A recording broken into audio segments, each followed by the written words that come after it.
Bonjour le signe de la balance et bienvenue dans ta guidance pour le mois d'août 2025. On retrouve dans tes énergies la justice, le 5 de coupe, 3 de coupe, 2 de coupe.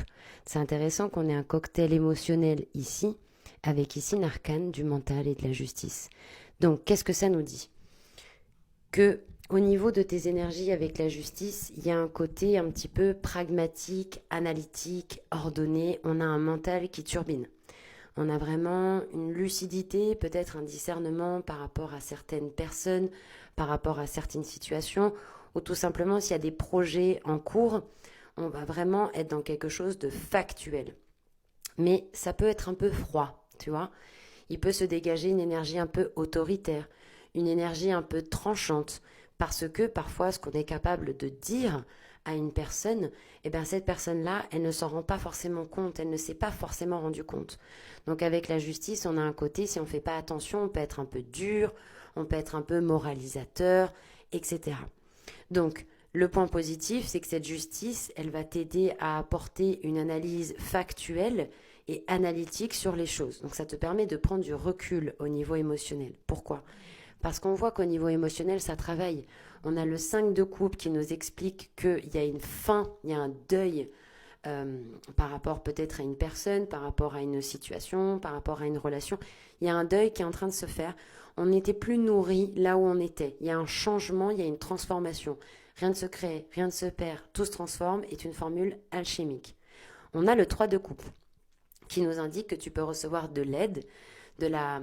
Alors, c'est pas le 3 de denier, c'est vrai qu'il est plus dans l'association au niveau professionnel. Le 3 de coupe, c'est vrai, on est plus dans le côté ami, relation, c'est le 5 à 7. Je sais pas si c'est correct cette expression comme ça, excusez-moi. C'est ma spécialité des fois de... Bref, peu importe.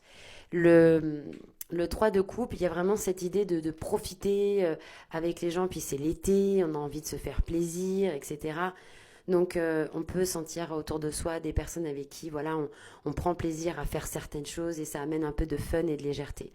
Le 2 de coupe, alors c'est intéressant que le 2 de coupe il sorte dans ton tirage parce que on a le 3 d'épée dans le message.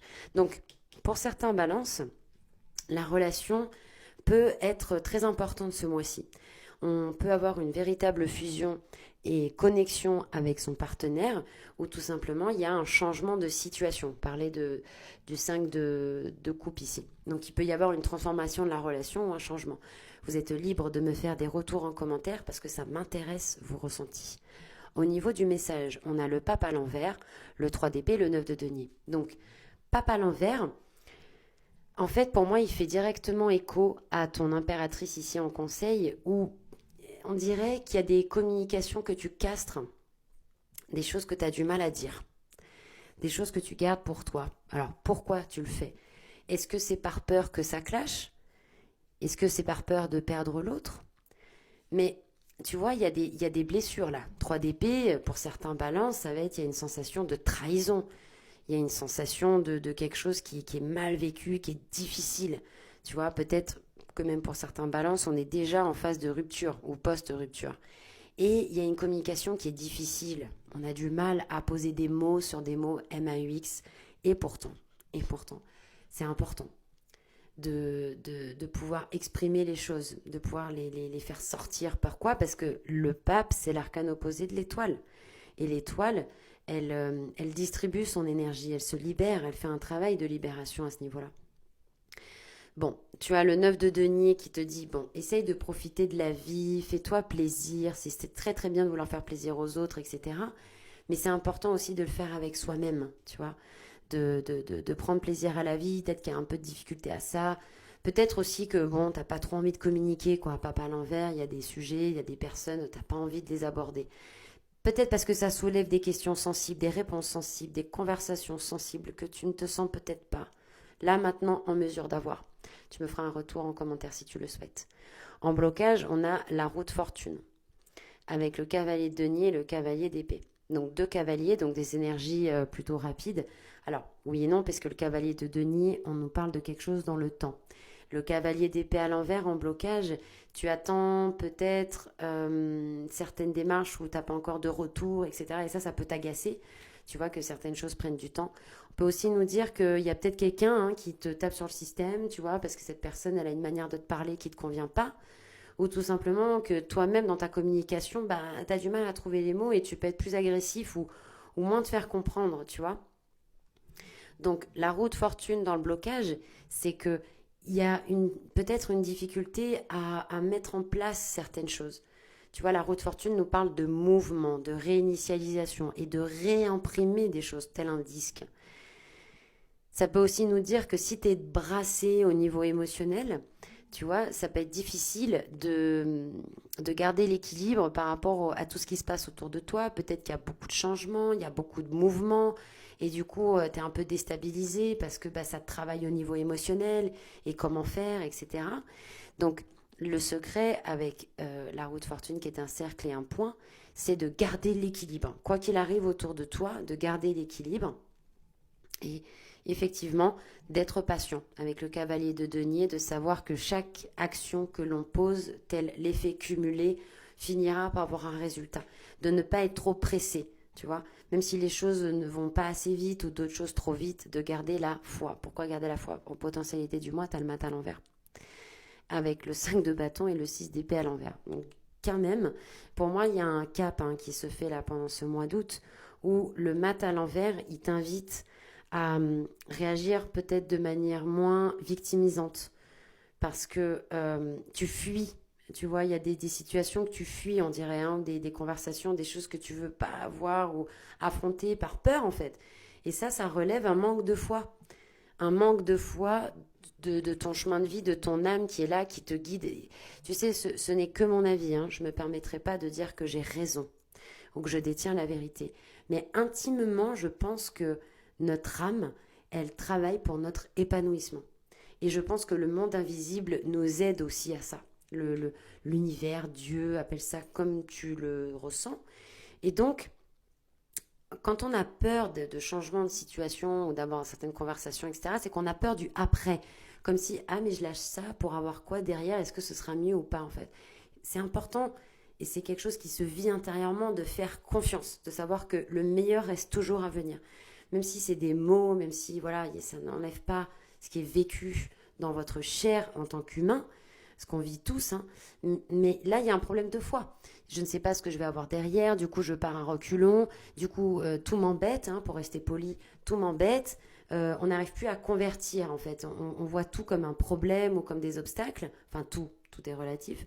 Et on perd cette capacité de conversion, de se dire non mais en fait peut-être que ça me pousse à avancer, peut-être que cette situation ça révèle quelque chose de moi, etc. Parce que là il y a des conflits internes, il y a un chaos interne qui peut se manifester à l'extérieur. Les autres sont un miroir, toujours, de notre relation avec nous-mêmes. Donc, il y a un chaos extérieur qui peut se manifester, un chaos intérieur qui peut se manifester à l'extérieur. Et le 6 d'épée, t'es invité quand même à quitter des eaux troubles pour aller vers des eaux plus calmes, peut-être parce que tu le mérites, en fait. Peut-être parce qu'on a tous profondément le droit d'être bien là où on est, d'être apaisé, d'être en confiance et de se sentir aimé, respecté, etc. Là, il y a peut-être trop de trucs autour de toi qui te vont plus et qui font que tu as envie de prendre la poudre d'escampette. Peut-être faut-il affronter la situation, ne serait-ce même que pour te rendre justice. Et ceci sans agressivité, si possible, c'est quand même mieux pour faire passer ces messages. Au niveau du conseil, on a l'impératrice à l'envers avec l'empereur, donc le couple impérial, et le 2 de denier. Alors, autant te dire qu'avec le 2 de denier, si ce n'est pas déjà le cas, il y a un choix qui va devoir être fait dans la matière. Pourquoi? Parce qu'on est sur le denier. Donc, ce denier-là, il y a une hésitation, j'y vais ou j'y vais pas, j'investis ou j'investis pas. En conseil, tu vois, on t'explique qu'il va y avoir un choix à faire et que quoi qu'il arrive, ça va bien se passer. Tu vois, parce que quand même, on n'est pas, heureusement, en tout cas ce ne sont que mes croyances, on n'est pas largué comme ça, sur la planète Terre et au petit bonheur la chance, vas-y bonne chance quoi. Ce serait cruel presque je trouve, mais ce n'est que mon avis. Je pense que si on demande de l'aide, moi je suis pas quelqu'un de religieux, mais la phrase demandez et vous recevrez, frappez et on vous ouvrira, cherchez et vous trouverez. Personnellement je l'ai expérimenté et ça a marché en fait. Donc c'est vrai que pour moi quand je demande de l'aide à mes anges, à mes guides, à l'intelligence de la vie, à l'univers, ces aides je les reçois d'une manière ou d'une autre. On est libre de demander cette aide. et de se sentir protégé, épaulé, etc., etc. Donc, ici, avec l'impératrice à l'envers, on nous explique que il y a peut-être un problème, il y a des illusions, hein, parce que tu vois, elle doit déchirer le voile des illusions. C'est commencé avec la papesse et ça se poursuit avec l'impératrice. Donc, il y a encore des choses que tu ne vois pas pour ce qu'elles sont. Bon, c'est bien, tu as la justice, ça va te permettre de travailler ton discernement et ta clarté d'esprit. Et puis, qui nous parle d'impératrice, nous parle de soleil. Alors, je vais être un peu directe, mais bon, les guidances, c'est aussi pour vous permettre de vous apporter quelque chose et de vous faire réfléchir sur certains trucs. Et c'est valable aussi pour moi. Avec l'impératrice, pour moi, il y a un manque de franchise hein, sur certaines choses-là. Tu vois? Parce que l'impératrice à l'envers nous parle du soleil, le soleil à l'envers nous parle de secret, de dissimulation. L'impératrice à l'envers, ça nous parle de manipulation. Tu vois? Donc, on va avoir du mal à exprimer ses réels besoins par peur d'être rejeté, par peur d'être incompris. Et si je dis la vérité, ça va peut-être plus nourrir mes intérêts. Et du coup, comment je vais faire, etc. Tu vois, il y a un manque d'honnêteté, de franchise. C'est OK, en fait, d'avoir certains besoins. C'est OK de se choisir. C'est OK de... Si c'est fait dans le respect des uns et des autres, c'est OK, en fait. Donc, là, je t'inviterai à quelque part reprendre ton pouvoir personnel en fait. Hein. Ça ne veut pas forcément dire qu'on va écraser les autres, mais il y a un problème de guérison là. Tu vois, les serpents qu'elle a aux pieds, etc. Là, la carte est à l'envers. On ne voit pas forcément la réalité telle qu'elle est. On peut peut-être un peu manipuler, pas dire les choses telles qu'elles sont. On n'arrive pas à s'imposer dans son autorité naturelle pour X raisons en fait. Et c'est pour ça que vous avez l'empereur. Parce que l'empereur, lui, il arrive quelque part, il dit quelque chose, et puis voilà, quoi, il est sûr de lui, dans une forme d'assurance. Encore une fois, le but, c'est pas d'écraser les autres et d'être orgueilleux, alors là, pas du tout. Mais c'est simplement de reconnecter avec son pouvoir personnel et d'être en accord avec sa vision. C'est quoi ta vision? Est-ce que il y a un exercice qui marche très bien de prendre une feuille et d'écrire au présent de l'indicatif à tous les niveaux ce que l'on veut vivre, mais au présent de l'indicatif. Pas j'aimerais, c'est je remercie de vivre ça dans ma vie. Au niveau de la santé, l'argent, les relations, tout, tout, tout. Et d'écrire au présent et de connaître ta vision en fait. Si là, ton meilleur ami vient te voir et te dit c'est quoi ta vision du couple idéal, quelque part, est-ce que tu la connais toi, ta vision du couple idéal? Est-ce que tu sais qu'est-ce que tu veux en fait, qu'est-ce que tu veux vivre et ce à tous les niveaux? Est-ce que c'est clair pour toi? C'est ça l'empereur. T'en es où par rapport à ta vision de la vie, des choses, etc. Et le fait que de mettre ça au clair, peut-être par oral, par écrit ou n'importe comment ça marche pour toi, ben ça va te permettre de reconnecter à ton pouvoir personnel et de te sentir légitime dans l'expression de tes besoins et de pouvoir dire les choses, tu vois. Bon, il y aurait bien sûr encore des choses à dire, hein. C'est toujours très intéressant de faire vos guidances. Merci pour votre écoute. Les consultations privées sont toujours disponibles sur tarotvivant.fr. C'était un plaisir les balances. Je vous souhaite un excellent mois d'août et on se retrouve à bientôt pour de nouvelles vidéos. C'était Tarot Vivant.